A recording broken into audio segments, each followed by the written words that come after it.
Hello guys, welcome to my channel SSC knowledge. Guys, आज हम लोग देखेंगे एसएससी जेई 2020 का जो मेंस एग्जामिनेशन 26 सितंबर 2021 को यानी कि संडे को होने वाला है। उसके लिए कौन कौन से पॉइंट आपको अभी ध्यान में रखना है। जैसे मान लीजिए एग्जाम हॉल से पहले, एंट्री से पहले कौन कौन से पॉइंट आपको ध्यान में रखना होगा। एग्जाम हॉल के एंट्री के बाद यानी कि एग्जाम के दौरान आपको कौन कौन से पॉइंट आपको ध्यान में रखना होगा, सब कुछ बताया जाएगा। 2018 एसएससी जेई वाले बैच का बहुत सारे स्टूडेंट का जो है कॉपी रिजेक्ट हो गया था। किस लिए हो गया था वो भी आपको मैं बताऊंगा। एक छोटी सी गलती के लिए उनका पूरा पेपर ही जो है रिजेक्ट कर दिया गया था। तो वो सब गलती आपका ना हो इसलिए यहाँ पर आपको अच्छे से समझाया जाएगा। उस कैंडिडेट का जिनका रिजेक्ट हुआ था उनका मैं कॉपी भी लाया हूँ, वहाँ पर मैं आपको यहाँ पर शो भी करूँगा कि किस लिए उनका जो है रिजेक्ट किया गया था। उसके बाद देखिए अभी जो है बहुत सारे स्टूडेंट का एग्जाम का जो प्रेशर होता है वो जो है इंक्रीज हो चुका है, यानी कि नर्वसनेस जो है बढ़ चुका है। कैलकुलेटर कौन सी यूज़ करना है वो भी आपको बताया जाएगा। सब कुछ यहाँ पर एक एक करके मैं डिस्कस करूँगा। तो चलिए पहले तो यहाँ पर देखिए एग्जाम हॉल के एंट्री से पहले क्या क्या चीज़ आपको फॉलो करना पड़ेगा। लेकिन उससे पहले थोड़ा सा मैं आपको बताना चाहूँगा। देखिए एग्जाम प्रेशर जो है ये तो एग्जाम के एंट्री से पहले भी रहेगा, लेकिन बहुत सारे स्टूडेंट का अभी से स्टार्ट हो चुका है। इसको कैसे टैकल करना पड़ेगा, देखिए पहले मैं छोटा सा आपको एग्जाम्पल दे रहा हूँ। देखिए ये एग्जाम प्रेशर क्यों आ रहा है। मेरा जो टेलीग्राम ग्रुप है बहुत सारे स्टूडेंट का एक ही कमेंट आ रहा है कि सर देखिए मैंने ऑलमोस्ट 90% सिलेबस मैंने कंप्लीट कर लिया है, लेकिन अभी ऐसा मेरा सिचुएशन है कि अगर मान लीजिए एग्जाम हॉल में अभी अगर एग्जाम देता हूँ तो एक भी क्वेश्चन जो है वहाँ पर सॉल्व नहीं कर पाऊँगा, इतना मुझे नर्वसनेस फीलिंग हो रहा है। तो ये सब क्यों हो रहा है। अब देखिए मैं एग्जांपल आपको देता हूँ। आप जो मोबाइल फ़ोन यूज़ कर रहे हैं, मान के चलिए 128 GB उसका मेमोरी है। अब आपने जो है 125 GB का कुछ डाउनलोड करके जो है फिलअप कर दिया।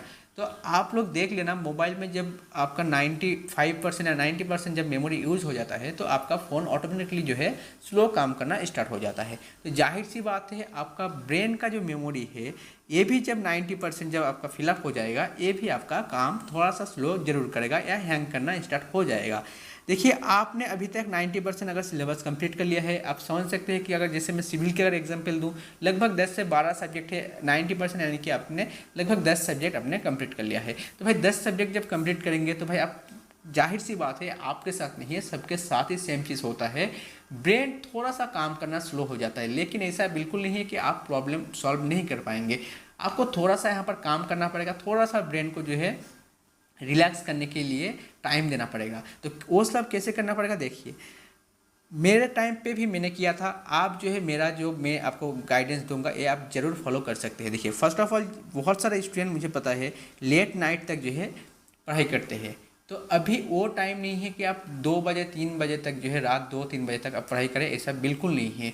अभी आपने जितना पढ़ाई कर लिया वो कर लिया। अभी के टाइम ये लास्ट वीक पे आपको 10 से लेकर 11 बजे तक आपको नींद जो है आपका बेड पे चले जाना है, और आपका लगभग आपका 8 आवर्स मिनिमम आपका जो है 8 आवर्स आपका 7 से लेकर 8 आवर्स आप जो है नींद आपको लेना है डेली। इस 6-7 दिन जो भी आपके पास टाइम है डेली आपको 7 से लेकर 8 घंटे आपको नींद आपको पूरी करना है, तभी आपका ब्रेन जो है रिलैक्स रहेगा। अदरवाइज आपका प्रॉब्लम और भी बढ़ सकता है। तो ये आप लोग ज़रूर फॉलो कीजिए मैं जो रूटीन आपको बता रहा हूँ। सेकेंड चीज़ और क्या करना है, देखिए अभी आप लोग मान के चलिए 8 घंटे या 10 घंटे पढ़ाई कर रहे हैं, मुझे पता है। तो भाई 8 से लेकर 10 घंटे पढ़ाई कर रहे हैं। अब देखिए कंटिन्यू कोई भी नहीं करता, ये भी मुझे मालूम है। लगभग मान के चलिए दोपहर में लंच में तो 1-1.5 घंटा का टाइम सभी लोग लेते हैं, क्योंकि वहाँ पर खाना पीना और नहाने का टाइम आपको लेना पड़ता है। लेकिन वो सब छोड़ते हुए भी आपको हर एक घंटे के बाद, हर एक 1 घंटे के बाद जो है आपको 5 मिनट का एक ब्रेक लेना है। चाहे आप जो है कोई गाना सुन लीजिए, मोटिवेशनल गाना सुन लीजिए, नहीं तो मोटिवेशनल कोई वीडियो देख लीजिए। बस 5 से लेकर 10 मिनट, उससे ज़्यादा नहीं। मैं ये नहीं बोल रहा हूँ कि 1 घंटा पढ़ाई करने के बाद 1 घंटा आप मूवी देखिए, वो सब मैं नहीं बोल रहा हूँ।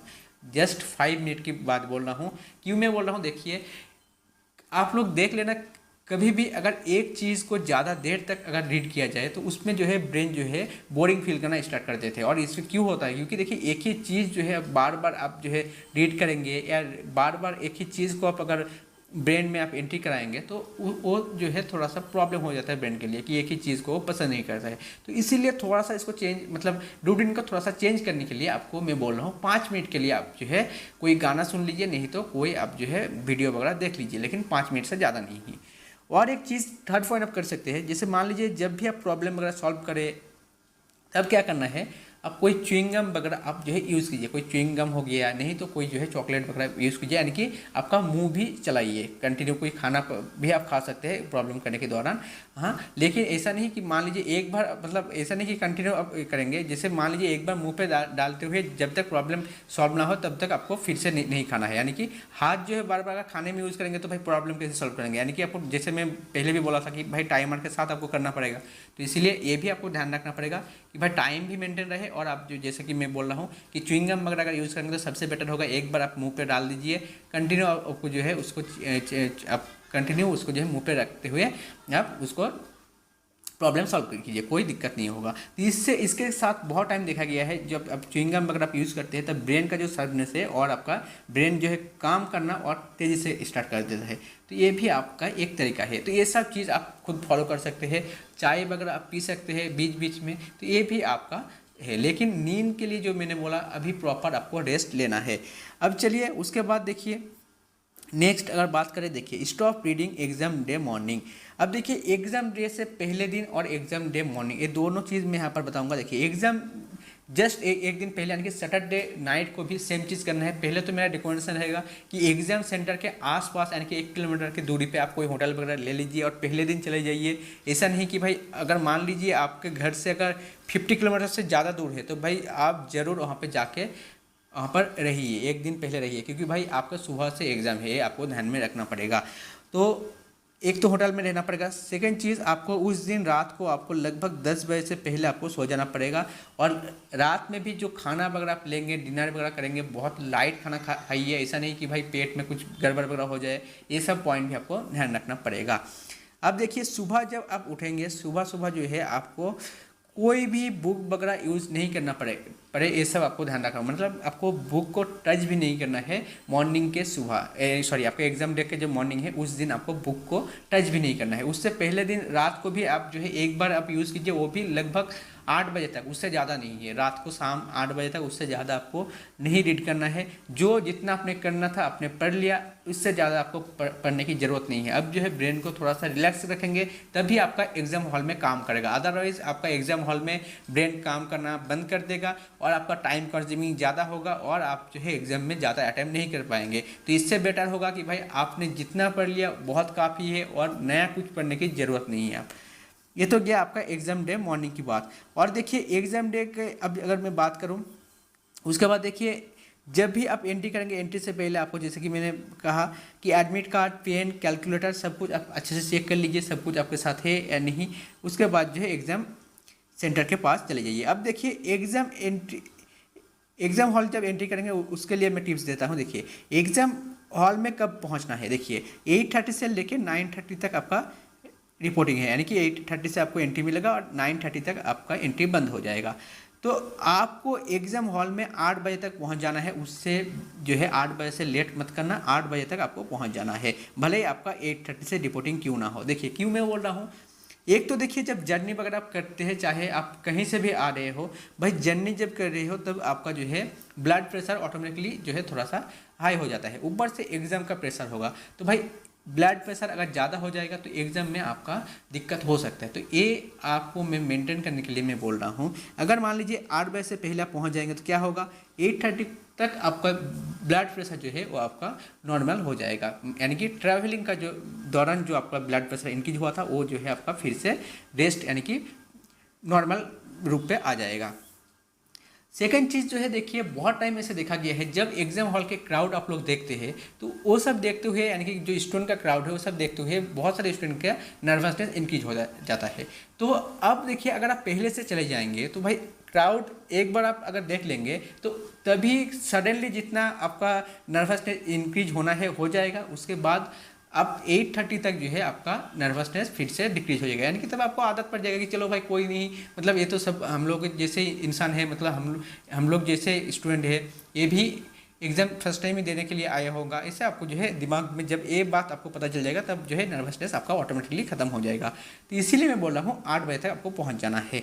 और एक चीज़ आपको ध्यान में रखना है, देखिए आप एग्जाम हॉल के बाहर बहुत टाइम ऐसे देखेंगे, बहुत सारे स्टूडेंट जो है क्या करेंगे, लास्ट टाइम भी आपका कॉपी वगैरह रीड करते रहते हैं। तो भाई उनसे जो है ज़रूर आप डिस्टेंस मेंटेन रखिए, यानी कि उनसे आप बिल्कुल उनके पास मत जाइए। जहाँ पर भी देखिए ऐसे स्टूडेंट बैठा हुआ है, आप जो है तुरंत उनसे दूर रहिए, क्योंकि देखिए ये वो वाला इंसान है जो मतलब उनका सिलेबस अभी तक कंप्लीट नहीं हुआ है, वही लोग पढ़ते हैं। जो भाई ऑलरेडी जिन्होंने भाई कंप्लीट कर चुके हैं सिलेबस, उसको कभी पढ़ने की ज़रूरत नहीं पड़ेगा। भाई लास्ट मिनट में कौन पढ़ता है, मुझे ये बताइए। लास्ट मिनट में पढ़ के आप कुछ नहीं कर पाएंगे, आपका दिमाग में उल्टा प्रेशर पड़ेगा और आपको लगेगा कि भाई कुछ ना कुछ मेरा छूट गया है, और आप कंटिन्यू बस वही करेंगे कि भाई चलो भाई कॉपी भाई चेक करते रहो, भाई क्या क्या चीज़ मैंने पढ़ा था। ये आपके लिए एग्जाम हॉल में जो है दिक्कत हो सकता है और आपका पेपर खराब कर सकता है ये सब चीज़। तो ये सब आपको ध्यान रखना पड़ेगा। उसके बाद देखिए अब एंट्री का जो रूल्स रेगुलेशन है, जैसे कोविड का थर्मल वगैरह चेक किया जाएगा, वो सब आपको फॉलो करना पड़ेगा, वो सब आप चेक कर लेना। अब देखिए घड़ी, यानी कि आपका टाइम चेक करने के लिए, हालांकि घड़ी वगैरह जो है अलाउड तो होना चाहिए, क्योंकि जो एनालॉग घड़ी है डिजिटल नहीं, तो वो सब आपका अलाउड होना चाहिए। लेकिन मैंने अभी तक 3-4 मेंस एसएससी का मेंस दे चुका हूँ, चाहे एसएससी जेईई हो गया, सीएचएसएल हो गया, एमटीएस हो गया, मैं दे चुका हूँ। तो यहाँ पर मुझे पता है कि वो लोग घड़ी कहीं पर भी मुझे अलाउड नहीं किया था। तो अब जो है कि अगर अलाउड करता है तो सही है, अगर नहीं करता है तो क्या करना पड़ेगा। पहले आप जैसे आपके एग्ज़ाम रूम पे, यानी कि जिस रूम पे आपका सीट है उस रूम पे जैसे पहुंचेंगे, आपका पहले आप सीट चेक कर लीजिए। सीट का जो चेयर टेबल जो रहेगा वो आप पहले चेक कर लीजिए कंफर्टेबल है या नहीं। अगर कंफर्टेबल नहीं है तुरंत आप चेंज करवाइए, अगर कंफर्टेबल है तो ठीक है।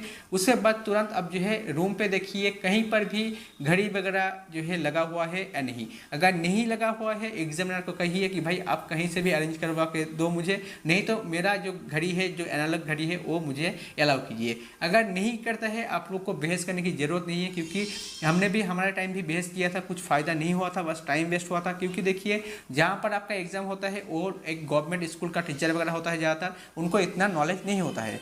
तो यहाँ पर आपको क्या करना पड़ेगा, उनको आप इतना बोल दीजिएगा सभी लोग मिलके कि भाई देखो चलो आप लोगों का मैं मानता हूँ कि भाई घड़ी वगैरह अलाउ नहीं कर रहे हो, सही है, लेकिन हर एक 15 मिनट बाद आपको जो है आप हमें इन्फॉर्म कर देना कि भाई 15 मिनट करके जो है, मान लीजिए कि 10 बजे से आपका स्टार्ट हुआ, 10:15, 10 आपका 10:30, आपका 10:45 ऐसे करते हुए जो आप जो है 11 ऐसे करते हुए आप जो है 15 मिनट का इंटरवल में आपको इन्फॉर्म करते रहेगा कि भाई आपका 15 मिनट हो गया है। तो ऐसे करते हुए आप इन्फॉर्म हमें कर दीजिएगा। ये एक चीज़ आपके पास ऑप्शन है, अगर घड़ी अलाउड नहीं करता है तो। अगर अलाउ करता है तो सही है।